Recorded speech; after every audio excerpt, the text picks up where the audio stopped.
Hello, I'm Colin Bradley. In this video, I'm going to show you how to produce an outline drawing from reference photographs using my square drawing grid system. Now, most people would like to draw accurately, and no matter which art medium we choose to work in, the basic drawing has to come first.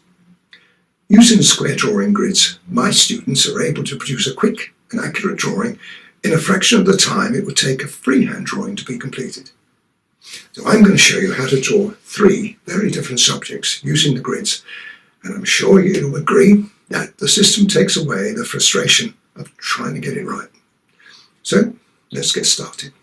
Let me show you what's in a square drawing pack. This will be the front cover, and we have full instructions. This is the 1-inch transparent grid. And we have two other grids, 1/2-inch grid and a 1/4-inch grid.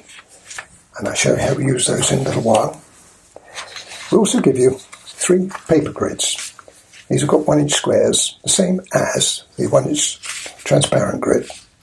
And what we suggest you do with these is either have them photocopied at your local photocopy shop, or you can use your computer and you can then have an unlimited supply of them. Finally, we have the trace down graphite carbon. Now this graphite carbon is really, really great, and you'll see how we're going to use that in a moment. This is the first picture we're going to be square drawing. Now to start off with, as I said, we need to cut this into 2. I've already done that here, because we're going to need this as well as the 1-inch grid in a moment. Now put that to one side, and let's bring back the picture.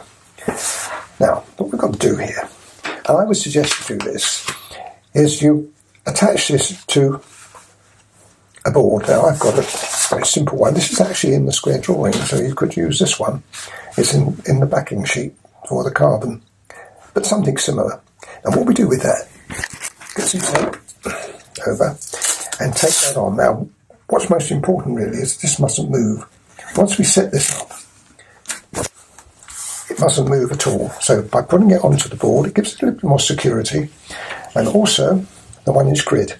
Now this is where we get a bit tricky, right? Let me come a little closer and I can show you what I mean. Now the idea here is to free the really important details like the eyes, the nose and the mouth. Let's move this up just a touch now. And I'll position that in such a way that I can see one eye clearly. You can't get both in, but that's not bad. If it's in the top half of that, you'll understand what I mean in a moment or two. Just bring it down just a bit more. Now that is just about perfect. Just here, I'm obscuring now just a little bit of the nose. So I can either come this way, which would be better to do, because then I've got good lips, good reference area on the nose, and I've got a good reference area in the eye. Okay, now fix it in that position. Now at the top, use some more tape and tape it along the top. The most important thing with square drawing is that you have it secure. That mustn't move. If it does, you're in trouble. Got it? Now that's perfect.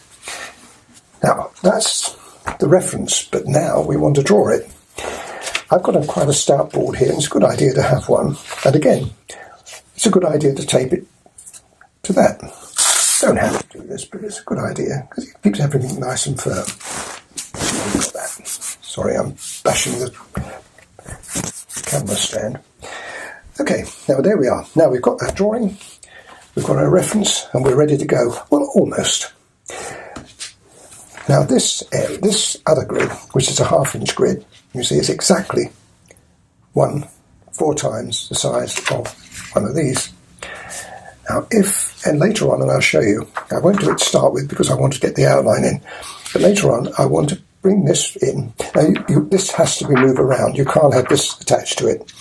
And you really only use one corner, but there are other reasons why I have a whole grid, and I'll show you that in a moment. So you just put that on there. Now you can see what I've done now. I've got a tighter reference area. See? And remember I said about the nose area? Well, that now comes nicely in those squares. The lips come in those squares. And you do have a little bit jiggling around, and it's not critical, but it does help, as you will see in a little while. And we'll come back to that in just a tick. But let's get started with the actual drawing. And the first thing I'm going to be doing is drawing the outline of the picture, following the grids. You'll notice too that we have here letters and we have numbers. Now the idea of this is you'll never get lost, because if I'm, let's say for instance I want to do that I, I've got 5D, 5D. That's where the I goes. Got it? Anyway, let me get started.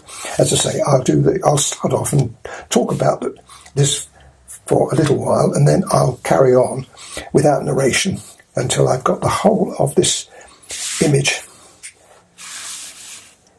in. I'll come away a little bit because otherwise you won't see it all, but I'm sure you'll get the idea of that.